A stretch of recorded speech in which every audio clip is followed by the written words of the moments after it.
Best Dressed and Unjaded Jade here on YouTube. I am taking myself on a date today. I went to the museum about a week ago with my friend Maddie and I really enjoyed it, but there was an exhibition there you had to get a separate ticket for, so we didn't get to see it last time. So I thought I would take myself off to go and see that. I'm going to write an article for the Cambridge newspaper on it.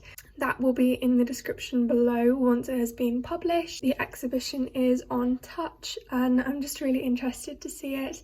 I think museums and art galleries and things like that are just wonderful spaces just to take yourself and be alone and just enjoy both the environment and what you're looking at. It's quite quiet and contemplative. One of the things that I learnt in lockdown is how to be comfortable with being alone and spending time alone. And one of the things that I feel like now I've been back at uni and I have been absolutely loving and enjoying spending time with people, that the majority of the time I spend alone is working. I feel like I'm kind of losing that confidence and comfort in just being by myself and treating myself. People just generally need to find comfort in themselves and be happy in themselves. You can love spending time with other people and love spending time on your own. And I feel like during, you know, exam season and doing coursework and everything, it's so important to look after yourself. It's not just working all the time. That's just something I want to work on today, and that is why I am taking myself on a date.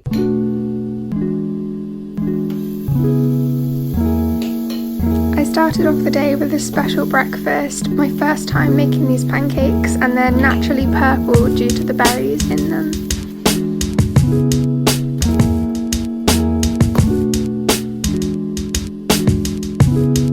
I then painted my nails because it's one of my favourite self-care things to do.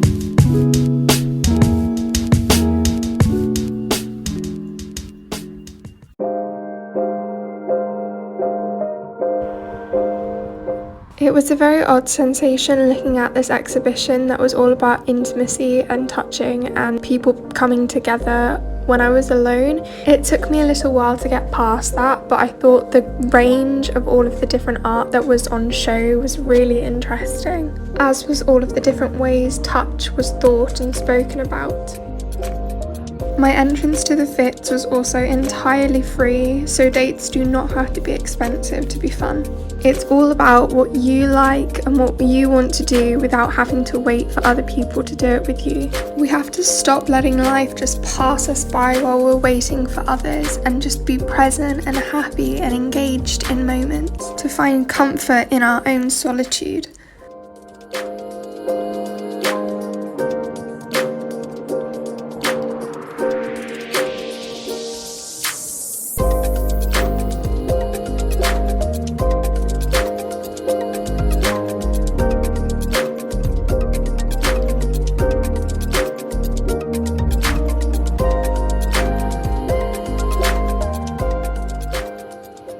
After the museum, I stopped off in one of my favourite local cafes for lunch and started reading Emma, which is one of the few Jane Austen novels I've never read, and my friend has lent me this copy because it is her favourite.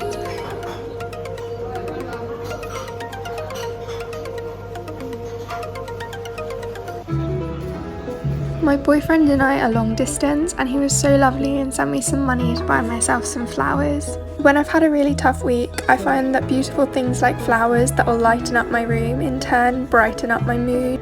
I also got myself this second-hand book of poetry because I think reading is a really great way of putting self-time into every day.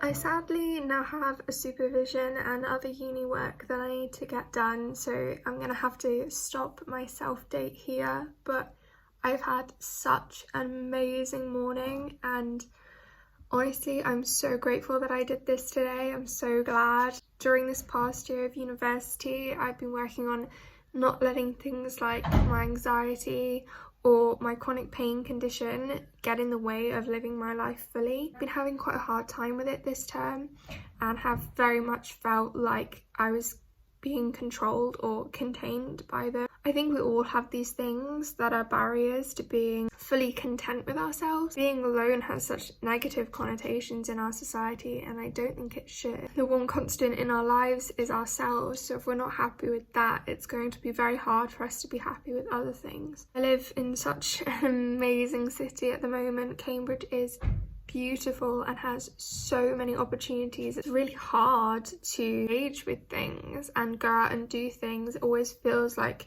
I don't know, you're betraying being academically productive in order to do something that's still equally as enriching and also just, you know, fun. It's easy to feel like life is running past you when you're working so hard all the time. Designating time to yourself helps you learn to treat yourself with the same respect, care and kindness that you would a loved one. I made this time for myself and I am so glad that I did. I know this video has been a little bit different for my channel, but I wanted to show that being productive and being, you know, academically rigorous in that way is not the be-all and end-all of life. I just wanted to share what the power of a little bit of self-love and self-time can do. In any case, I hope you've enjoyed watching this video and I hope it inspires someone to try doing this for themselves. But thank you for watching. Please do like and subscribe if you're new here, and I will be coming with a new video very soon as my exams are out of the way.